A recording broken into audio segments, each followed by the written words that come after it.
بسم اللہ والحمد للہ والصلاة والسلام علی رسول اللہ وعلی آلہ وصحبہ ومن والاہ رب اشرح لی صدری ویسر لی امری واحلل عقدۃ من لسانی یفقہوا قولی اللہم انفعنا بما علمتنا وعلمنا ما ينفعنا وزدنا علما آمین یا رب العالمین۔ حدیث کے حوالے سے جو ہم اس کتاب کا مطالعہ کر رہے ہیں ریاض الصالحین، اس کے جس باب کا ہمیں آج آغاز کرنا ہے اس کا عنوان ہے باب فی الاقتصاد فی العبادہ، عبادت میں اقتصاد کا، میانہ روی کا، توسط کا رویہ اختیار کرنا۔ کیونکہ انسان کو اللہ تعالیٰ نے ایسا بنایا ہے کہ اس کے اندر انتہا پسندی کے رجحانات پائے جاتے ہیں۔ جانب شر میں تو انسان برائی اختیار کرتا ہی ہے، خرابی کی طرف جاتا ہی ہے، نفس کی امارگی اس کو آمادہ کرتی ہے اور وہ برائی کی سطح پر پھسلتا چلا جاتا ہے۔ لیکن بعض اوقات یہ ہوتا ہے کہ جانب خیر میں بھی وہ اعتدال پہ قائم نہیں رہ پاتا اور کچھ ایسے رویے اختیار کر لیتا ہے کہ جس کا سہار اس کے لیے ممکن نہیں ہے، جس کی رعایت وہ کر نہیں سکتا۔ اور جس طرح قرآن مجید میں سورہ آل عمران میں فرمایا گیا کہ وَلْتَكُمْ مِنْكُمْ أُمَّةٌ وَسَطًا، کہ ہم نے تمہیں ایک امت وسط بنایا ہے، درمیانی امت بنایا ہے، ایک ایسی امت کہ جس کے اندر افراط و تفریط نہیں ہے۔ اور جب بھی علماء اس آیت کی شرح کرتے ہیں، تفسیر کرتے ہیں، تو وہ بتاتے ہیں کہ ہم سے پہلے جو امت مسلمہ تھی یعنی بنی اسرائیل، اس میں ہم دیکھتے ہیں کہ دونوں طرح کی بے اعتدالی پائی جاتی ہے۔ اس طرح سورہ فاتحہ میں ہم ہر رکعت میں یہ دعا اللہ سے کرتے ہیں کہ اے اللہ تو ہمیں ان لوگوں کی راہ پہ مت چلا کہ جن پر تیرا غضب نازل ہوا، اور نہ ان لوگوں کی راہ پہ چلا جو گمراہ ہو گئے، جنہوں نے اپنی منزل کھوٹی کر لی۔ تو عبادت کے حوالے سے بھی ہم دیکھتے ہیں کہ اس میں دونوں انتہائیں پائی جاتی ہیں۔ ایک طرف یہود کا معاملہ تھا، اس میں ہیلہ سازی تھی، اللہ کے رسول کی اطاعت و شریعت سے بچنے کا ایک رویہ تھا، خاص طرح کا ایک لیگلزم تھا، اور قانون کی راہ سے انہوں نے کوشش کی کہ دین و شریعت کا مذاق اڑائیں اور اس سے کھیلنا شروع کر دیں۔ لیکن ایک دوسری انتہا بھی تھی جو نصارہ میں وجود آئی، اور وہ کیا تھی کہ وہ غلو تھا، وہ انتہا پسندی تھی، وہ تشدد تھا، خاص طور پہ عبادات کے معاملے میں۔ خود قرآن مجید نے سورہ حدید کے آخر میں کہا کہ وَرَحْبَانِيَّةً ابْتَدَعُوهَا مَا كَتَبْنَاهَا عَلَيْهِمْ، کہ وہ رہبانیت انہوں نے ایجاد کر لی جو ہم نے ان کے لیے طے نہیں کی تھی، ہم نے ان کے لیے مقرر نہیں کی تھی، لیکن کی انہوں نے اللہ کی رضا جوئی کے لیے تھی، لیکن فما رعوها حق رعایتها، پھر وہ اس کی رعایت نہیں کر سکے، اس کا دھیان نہیں کر سکے جیسا کہ اس کے دھیان کرنے کا حق تھا۔ تو یہ عنوان بھی ہمیں یہی بتا رہا ہے کہ عبادت کے معاملے میں بھی افراط و تفریط سے بچا جائے، خاص طور پہ جو ٹھیٹھ تعبدی امور ہیں ان کے اندر۔ امام صاحب شروع میں قرآن مجید کی وہ دو آیات لے کر آئے ہیں۔ پہلی سورہ طٰہٰ کی پہلی آیت ہے، اعوذ باللہ من الشیطان الرجیم، بسم اللہ الرحمن الرحیم، طٰہٰ ما انزلنا علیک القرآن لتشقیٰ۔ طٰہٰ یہ حروف مقطعات میں سے ہے کہ ہم نے یہ قرآن آپ پر اس لیے نازل نہیں کیا کہ آپ مشقت میں پڑھیں۔ یہاں خاص طور پہ لتشقیٰ کے دونوں ترجمے کیے گئے ہیں، ایک یہ ہے کہ آپ محنت میں، مشقت میں پڑھیں، اور ایک تشقیٰ کا ترجمہ یہ بھی کیا گیا ہے کہ ہم نے یہ قرآن آپ پر اس لیے نازل نہیں کیا کہ آپ نامراد ہوں، آپ منزل مقصود تک نہ پہنچیں، شقاوت وہ آپ کا مقدر ہو۔ لیکن یہاں خاص طور پر اس باب کے ریفرنس سے یہاں تشقیٰ کا مطلب یہی ہے کہ اے نبی ہم نے یہ قرآن آپ پر اس لیے نازل نہیں کیا کہ آپ مشقت میں پڑھیں۔ نبی اکرم صلی اللہ علیہ وسلم بہت زیادہ حریص تھے قرآن مجید کے حوالے سے۔ ایک تو یہ مشقت بھی آپ جھیلتے تھے کہ جب قرآن مجید آپ پہ نازل ہو رہا ہوتا تھا تو آپ تیزی تیزی سے اپنے ہونٹ ہلاتے تھے،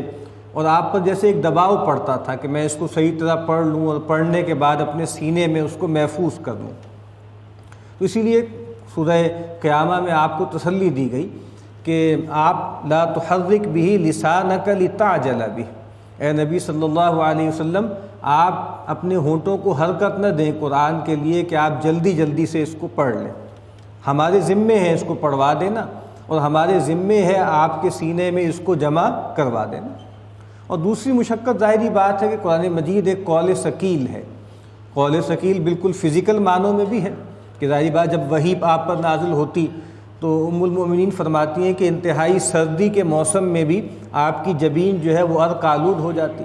بعض اوقات ایسا ہوا کہ آپ اونٹنی پہ تشریف فرما ہیں اور وحی نازل ہوئی، اتنا بوجھ پڑا کہ وہ اونٹنی جو ہے وہ کھڑی نہ رہ سکی بلکہ وہ بیٹھ گئی۔ اور ویسے بھی یہ قول ثقیل ہے کہ یہ ظاہری بات ہے بہت بھاری کلام ہے، یہ توحید کی دعوت کا کلام ہے، اور ظاہری بات ہے کہ اس کو ایک ایسے ماحول میں بیان کرنا جہاں ہر طرف شرک اور شرک کے مظاہر ہوں، یہ بہت مشکل کام ہے۔ تو کہا کہ نہیں اے نبی، ہم نے یہ قرآن آپ پر اس لیے نازل نہیں کیا کہ آپ دنیا میں مشقت میں پڑیں، اور اس لیے بھی نہیں اتارا کہ جو ہے وہ بدبختی اور نامرادی آپ کا مقدر ہو۔ پھر سورہ بقرہ کی آیت ہے جو کہ روزوں کے حوالے سے آئی ہے، اور وہاں فرمایا گیا کہ یرید اللہ بکم الیسر ولا یرید بکم العسر۔ وہاں روزوں کا تذکرہ ہے، فرمایا کہ جو کوئی بھی تم میں سے جو ہے وہ رمضان کو پائے تو اس کو چاہیے کہ روزہ رکھے، لیکن اس میں ایک استثناء دے دیا کہ فمن کان منکم مریضا او علی سفر فعدۃ من ایام اخر۔ جو کوئی بھی تم میں سے مریض ہو یا حالت سفر میں ہو تو اس کو چاہیے کہ گنتی پوری کر لے دوسرے دنوں میں، یعنی اس کی قضا کر لے، چھوڑ دے اس کو۔ اس موقع پہ فرمایا کہ اللہ تعالیٰ چاہتا ہے تمہارے لیے سہولت، آسانی، اور اللہ تعالیٰ تمہارے لیے تنگی اور مشکل نہیں چاہتا۔ یعنی اللہ تعالیٰ نے جو شریعت کے احکامات دیے ہیں تو یہ کوئی تکلیف میں ڈالنے کے لیے، مصیبت میں ڈالنے کے لیے نہیں ہے۔ یہ شریعت تمہیں دی گئی ہے یہ تمہارے ہی فائدے کو ہے، تمہارے ہی بھلے کو ہے، اور اس کو بھی اللہ تعالیٰ نے مشکل نہیں رکھا۔ اور خود نبی اکرم صلی اللہ علیہ وسلم ان کے بارے میں جو بیان ہوا ہے نا کہ اللہ کے نبی صلی اللہ علیہ وسلم کیا کریں گے،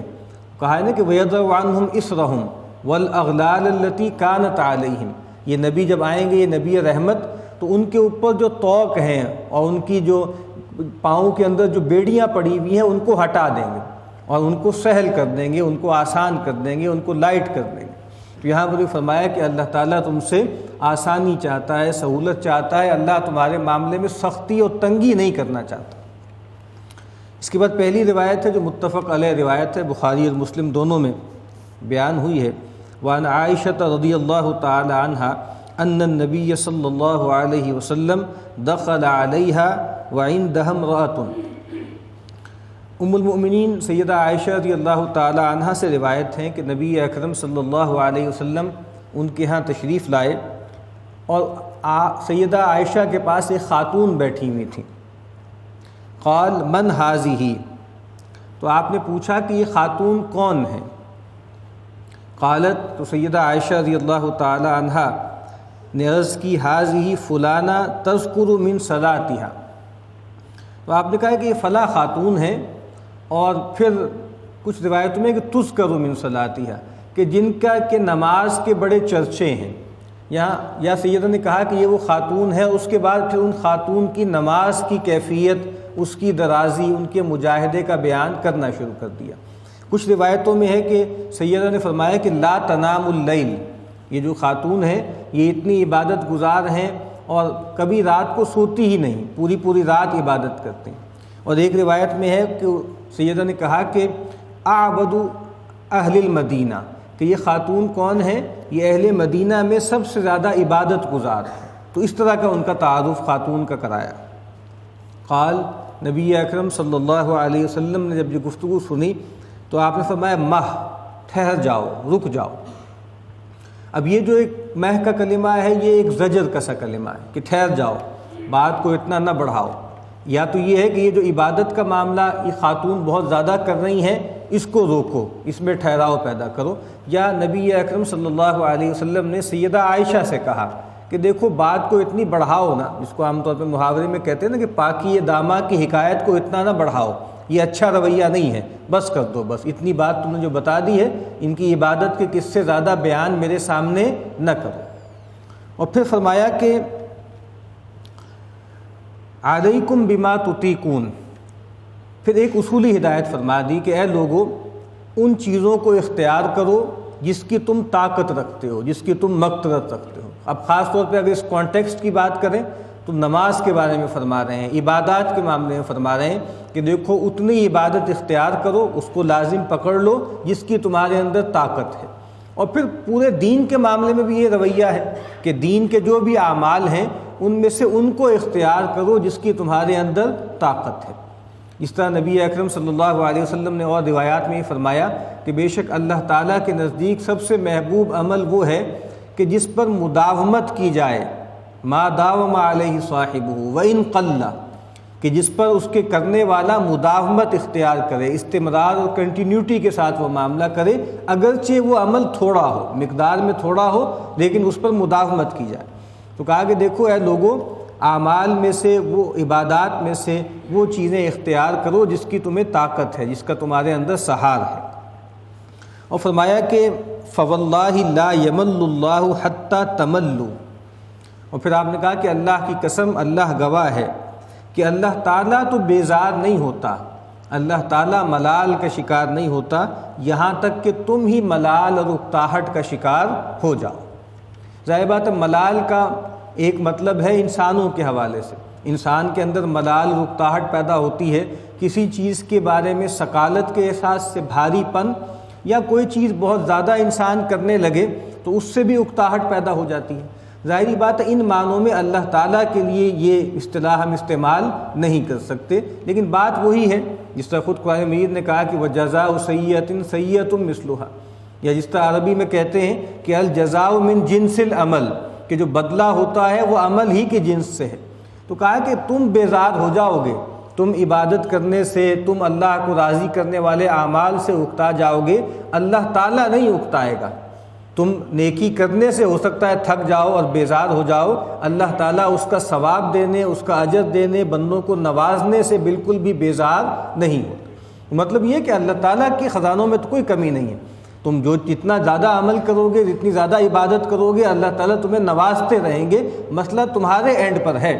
کہ دیکھو اپنی استطاعت کے مطابق معاملات کرو، کہیں ایسا نہ ہو کہ تمہارے اندر بیزاری پیدا ہو جائے۔ اور خاص طور پہ جو دین کے ٹھیٹھ اعمال ہیں، عبادات کے جو اعمال ہیں، اس کے حوالے سے بیزاری پیدا ہونا یہ بہت بڑے وبال کا سبب بن سکتا ہے۔ اس طرح سیدنا عبداللہ ابن مسعود رضی اللہ تعالیٰ عنہ ہر جمعرات کے دن جو ہے وہ واعظ فرمایا کرتے تھے، تذکیر کروایا کرتے تھے۔ تو ایک صاحب نے جو ان کی مجلس میں بیٹھتے تھے فرمائش کی کہ میری تو بڑی خواہش ہے کہ آپ ہر روز ہمیں یاد دہانی کروایا کریں۔ تو سیدنا عبداللہ ابن مسعود رضی اللہ تعالیٰ عنہ نے کہا کہ دیکھو مجھے یہ ڈر ہے کہ کہیں تمہارے اندر ملال پیدا نہ ہو جائے، کہیں تم اکتا نہ جاؤ۔ اور کہا کہ نبی اکرم صلی اللہ علیہ وسلم بھی ہماری خبر گیری کیا کرتے تھے واعظ کے ذریعے، تذکیر کے ذریعے کبھی کبھی۔ اور پھر فرمایا کہ مخافۃ السآمۃ علینا، کیوں؟ تاکہ کہیں ہم بیزاری کا شکار نہ ہو جائیں، کہیں ہم اکتا نہ جائیں۔ اب ظاہر بات ہے نبی اکرم صلی اللہ علیہ وسلم آپ کی صحبت میں بیٹھنا، آپ سے نصیحت پانا، اس کا کوئی امکان نہیں تھا، کوئی سوال نہیں تھا کہ کسی امتی کے اندر، کسی صحابی کے اندر رسول اللہ صلی اللہ علیہ وسلم کی بات سننے کے حوالے سے اکتاہٹ پیدا ہو جائے، یا آپ کی مجلس اور آپ کی صحبت کے بارے میں کوئی معاذ اللہ بیزاری پیدا ہو جائے۔ لیکن آپ صلی اللہ علیہ وسلم بھی اتنی احتیاط فرماتے تھے کہ آپ سیدنا عبداللہ ابن مسعود کہتے ہیں کہ ہر روز نصیحت نہیں فرماتے تھے، بلکہ کبھی کبھی کیا کرتے تھے، کہیں ہمارے اندر اکتاہٹ اور بیزاری پیدا نہ ہو جائے۔ تو یہاں پر بھی فرمایا کہ دیکھو وہ اعمال اختیار کرو جس کی تمہارے اندر طاقت ہے، کہ بے شک اللہ تعالیٰ کے اندر کوئی ملال، کوئی اکتاہٹ پیدا نہیں ہوگی۔ ہاں تم ہی لوگ ہو جو عمل اگر بہت بھاری اختیار کر لو گے تو بیزار ہو کے اکتا کر چھوڑ دو گے۔ اور پھر فرمایا کہ وَكَانَ أَحَبُّ الدِّينِ إِلَيْهِ مَا دَاوَمَ صَاحِبُهُ عَلَيْهِ، اور اللہ تعالیٰ کے نزدیک دین میں، عبادت میں، اطاعت میں وہی عمل سب سے زیادہ محبوب ہے کہ جس پر اس کا کرنے والا مداومت اختیار کرے، استمرار کے ساتھ، کنٹینیوٹی کے ساتھ معاملہ کرے۔ یہ نہ ہو کہ جوش میں آ کر بہت زیادہ اعمال اپنے سر پر لے لے اور تھوڑے عرصے کے بعد جو ہے ان سب کو چھوڑ دے، بلکہ فرائض میں بھی کوتاہی کرنے لگے۔ تو کہا کہ سب سے زیادہ محبوب عمل اللہ کے نزدیک عبادت و اطاعت میں وہ ہے جس پر مداومت کے ساتھ انسان کھڑا رہے۔ وعن انس رضی اللہ تعالی عنہ قال جاء ثلاثۃ رہط الى بیوت ازواج النبی صلی اللہ علیہ وسلم یسألون عن عبادت النبی۔ سیدنا انس فرماتے ہیں کہ 3 لوگ نبی اکرم صلی اللہ علیہ وسلم کی ازواج میں ان کی بیویوں کے گھروں میں حاضر ہوئے رسول اللہ صلی اللہ علیہ وسلم کی عبادت کے معمولات جاننے کے لیے۔ ظاہری بات ہے نبی اکرم صلی اللہ علیہ وسلم کی ایک زندگی جو ہے وہ جلوت کی تھی، مجلس کی تھی، اور ایک خلوت کی اور نج کی زندگی تھی۔ تو صحابہ کرام جو معمولات آپ کے خارج میں ہوتے تھے، لوگوں کے سامنے ہوتے تھے، ان کو تو بہت غور سے دیکھتے تھے، ان کو فالو کرتے تھے، لیکن ان کے اندر ایک عرض یہ تھی کہ وہ یہ جانیں کہ رسول اللہ صلی اللہ علیہ وسلم کی نج کی عبادت کیا ہے، آپ کے معمولات عبادت کیا ہیں جب آپ گھر میں تشریف رکھتے ہیں۔ تو 3 لوگ گئے، بہت سی روایتوں میں ان کے نام بھی تذکرہ ہوئے ہیں، سیدنا علی ابن ابی طالب، سیدنا عبداللہ بن عمرو بن العاص اور سیدنا عثمان ابن مظعون رضی اللہ تعالی عنہم۔ یہ 3 افراد تھے جو نبی اکرم صلی اللہ علیہ وسلم کی ازواج کے گھروں میں گئے اور جا کر وہاں پوچھا نبی اکرم صلی اللہ علیہ وسلم کی عبادت کے معمول کے بارے میں۔ فلما اخبروا کانہم تقالوہا، تو جب ازواج نے بتایا کہ رسول اللہ صلی اللہ علیہ وسلم کے معمولات تو یہ ہیں، روزے کے، نماز کے اور چیزوں کے، تو گویا ان کو یہ لگا کہ یہ کم ہیں، اور اس کا سبب بھی انہوں نے بتایا۔ وقالوا، اور انہوں نے کہا کہ این نحن من النبی صلی اللہ علیہ وسلم، کہ ہمارا نبی اکرم صلی اللہ علیہ وسلم سے کیا مقابلہ، کہاں ہم، کہاں اللہ کے نبی صلی اللہ علیہ وسلم، قد غفر له ما تقدم من ذنبه وما تأخر، کہ ان کے تو اگر جانب خیر میں، اجتہادی معاملات میں اگر کوئی ترک اولا ہے، اگر کوئی کوتاہی ہے بھی، تو اللہ تعالیٰ وہ بخش چکا ہے، معاف کر چکا ہے، اگلے بھی اور پچھلے بھی۔ تو گویا اس کا مطلب یہ ہے کہ ہمیں تو شاید اس سے کچھ بڑھ کے کرنا چاہیے۔ اللہ کے نبی صلی اللہ علیہ وسلم کو تو مقام عصمت حاصل ہے، آپ کے تو مرتبے بہت اونچے ہیں، تو ہمیں شاید اس سے کچھ زیادہ کرنا پڑے گا اللہ کے تقرب کو حاصل کرنے کے لیے۔ اب ان تینوں نے اپنی کمٹمنٹس کی۔ قال احدہم، ایک صاحب نے کہا، اما انا فاصلی اللیل ابدا، کہ جہاں تک میرا معاملہ ہے میں تو تمام رات عبادت کیا کروں گا، ہر رات عبادت کیا کروں گا، اور گویا اپنی کمر لگاؤں گا ہی نہیں، نماز و نوافل میں ہی لگا رہوں گا۔ وقال الآخر وانا اصوم الدہر ولا افطر، اور دوسرے صاحب نے کہا کہ بھئی میں تو ہر دن روزہ رکھوں گا، کسی دن افطار نہیں کروں گا، ہر وقت ہر دن روزہ رکھوں گا، کوئی دن نہیں چھوڑوں گا کہ جس میں میں روزہ نہ رکھوں۔ وقال الآخر، اور تیسرے صاحب نے کہا وانا اعتزل النساء فلا اتزوج ابدا، اور تیسرے صاحب نے کہا کہ میں تو عورتوں سے علیحدگی اختیار کروں گا، کنارہ کشی اختیار کروں گا، اور کبھی بھی نکاح نہیں کروں گا۔ فجاء رسول اللہ صلی اللہ علیہ وسلم الیہم فقال، جب رسول اللہ صلی اللہ علیہ وسلم کو معلوم ہوا کہ جو ہے لوگ آئے تھے اور آپ کی ازواج سے کچھ سوالات کیے، اور اس کے نتیجے میں اس طرح کے انہوں نے دعوے کیے ہیں، تو رسول اللہ صلی اللہ علیہ وسلم ان کے پاس تشریف لائے اور فرمایا، انتم الذین قلتم کذا و کذا، یہی تم ہی لوگ ہو جنہوں نے ایسی ایسی باتیں کی ہیں، ایسی گویا دعوے کیے ہیں۔ اما واللہ انی لاخشاکم للہ واتقاکم لہ، آگاہ ہو جاؤ اللہ کی قسم، بے شک میں تم میں سب سے بڑھ کے اللہ سے ڈرنے والا اور تم میں سب سے بڑھ کے اللہ کا تقوی اختیار کرنے والا ہوں۔ تو خشیت و تقوی، اس میں ظاہری بات تم میرا مقابلہ نہیں کر سکتے، تم میری ریس نہیں کر سکتے، لیکن اس خشیت و تقوی کے باوجود اصوم و افطر، کوئی دن ایسا ہوتا ہے کہ میں روزہ رکھتا ہوں، کوئی دن ایسا ہوتا ہے کہ میں افطار کرتا ہوں، واصلی وارقد، اور کوئی رات ایسی ہوتی ہے کہ جس میں میں نماز پڑھتا ہوں، کوئی رات ایسی ہوتی ہے کہ جس میں میں لیٹ جاتا ہوں، آرام کرتا ہوں، واتزوج النساء، اور میرا معاملہ تو یہ ہے کہ میں نے عورتوں سے نکاح کیے ہیں۔ اب فرمایا، گویا اس میں ایک محذوف ہے جملہ بیچ میں، کہ بھائی میری سنت تو یہ ہے، میرا طریقہ تو یہ ہے کہ میں کبھی روزہ رکھتا بھی ہوں نفلی، کبھی نہیں بھی رکھتا، رات کو سوتا بھی ہوں اور رات کو جو ہے وہ نماز بھی پڑھتا ہوں، اور میرا معاملہ تو یہ ہے کہ میں نے عورتوں سے نکاح کیے ہیں، اور یہی میری سنت ہے، یہی میرا طریقہ ہے۔ فمن رغب عن سنتی فلیس منی، تو جس کو میری سنت سے بے رغبتی ہے، اس کی طرف التفات نہیں ہے، تو اس کا مجھ سے کوئی تعلق نہیں۔